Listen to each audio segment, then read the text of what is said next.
If you've ever felt imposter syndrome as a trainer, or just felt like you didn't feel that you were good enough, didn't know enough, and have asked yourself, what am I doing in front of this client right now?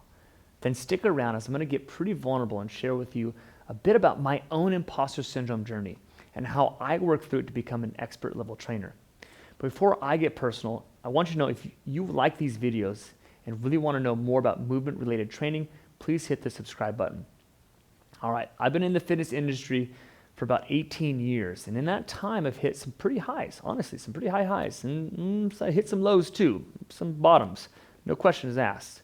But in this video, I'm going to be serving up some raw and real content that has gotten me to become actually a 7-figure a year fitness facility with over 400 active clients. But actually, more importantly, has helped me change hundreds of people's lives for the better, including my own.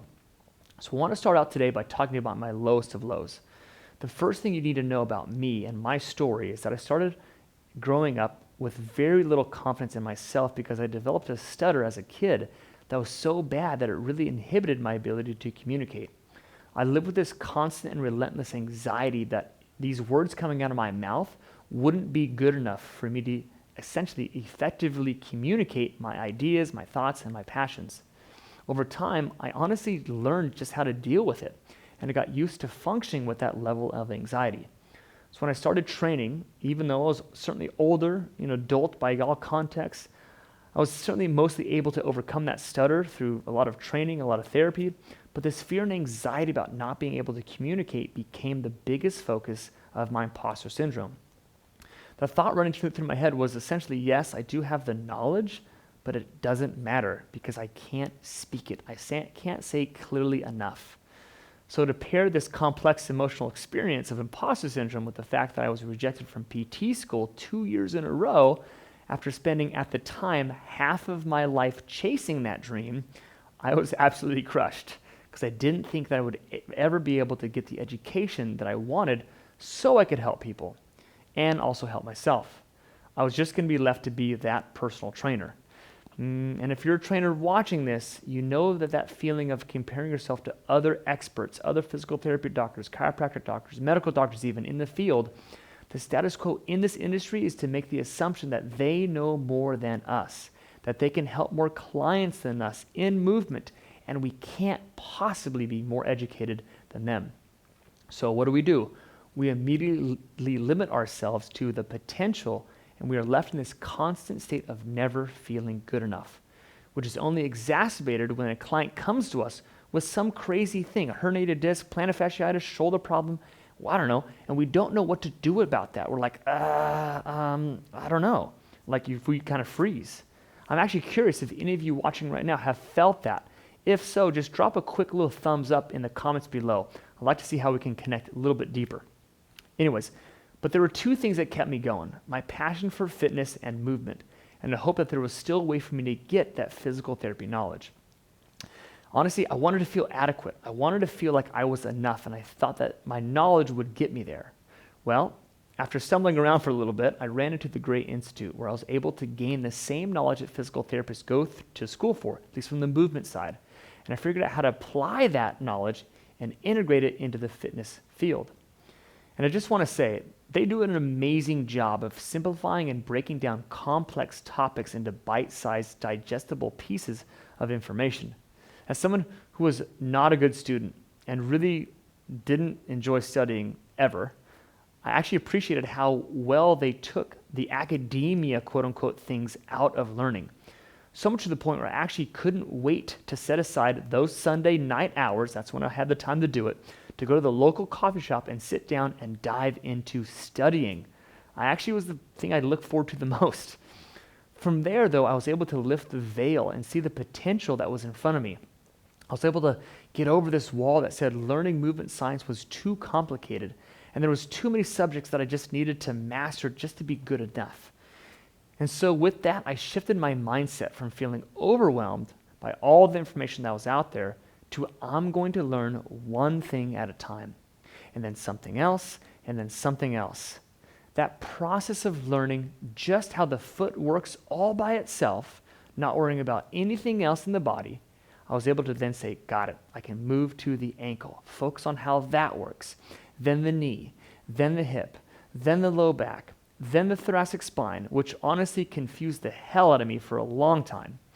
Finally got that figured out. Then the scapula, then the shoulder, then the neck, then the elbow, and then the wrist. One by one. That was my process. But I was also guided by coaches, Gary Gray, Dave Tiberio, amazing men, and their team, who broke it down to the three main categories of all movement.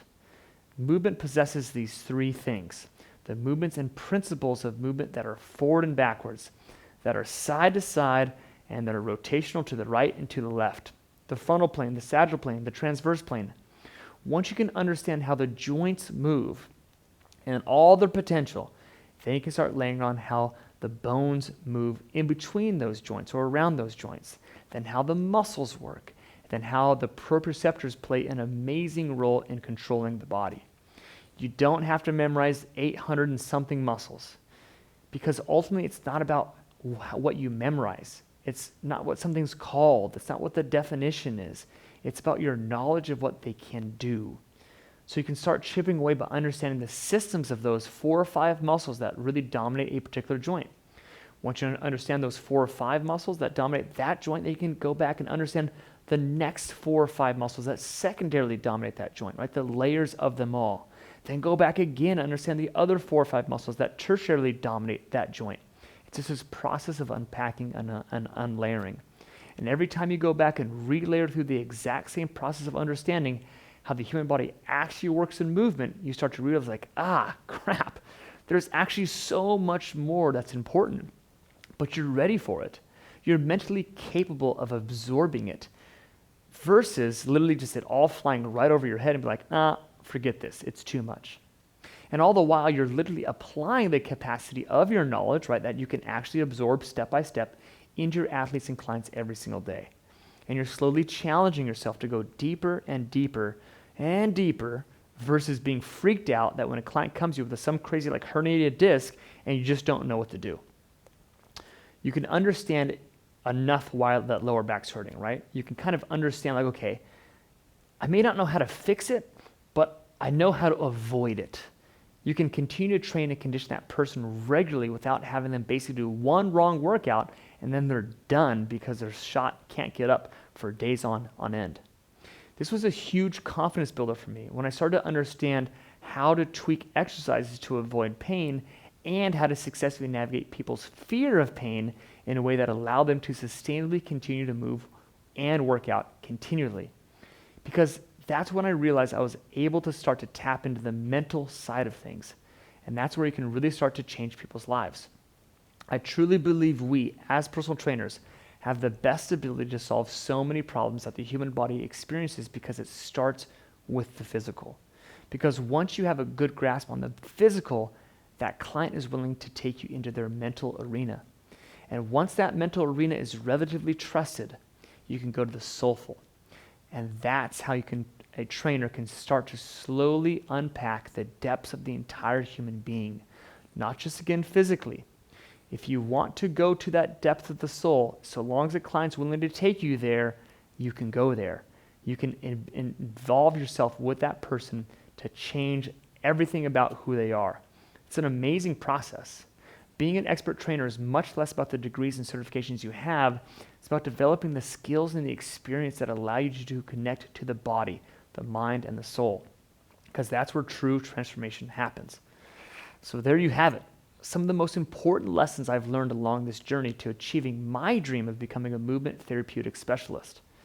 Now, it took me at least a decade to gain all that knowledge, so it takes time, but it has helped me to get to where I am today. And I wholeheartedly believe it's knowledge that can change the industry, which is why I and my team created the multidimensional movement coaching mentorship program. Multidimensional in the way that we move, sagittal, frontal, and transverse, and in the way that we potentially can serve our athletes and clients, mind, body, and soul.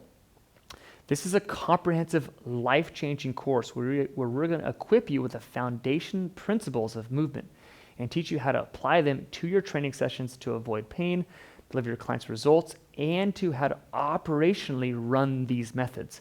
We also dive into some of the behavioral aspects and soft skills of coaching that most programs don't even touch. If you want to overcome that negative self-talk, empower yourself through gaining applicable knowledge and experience, please click on the link in the description below, book a call with us, deep dive into what we know, what we have experienced, and how we can help you take a first step to changing your life and your clients' lives. Lastly, don't forget, if you enjoyed this video and our content, please like and subscribe to our channel to stay up to date with the content that we're working really hard to put out, to share, open source, everything we know about movement and training. Thanks for hanging in there. Thanks for listening. Cheers.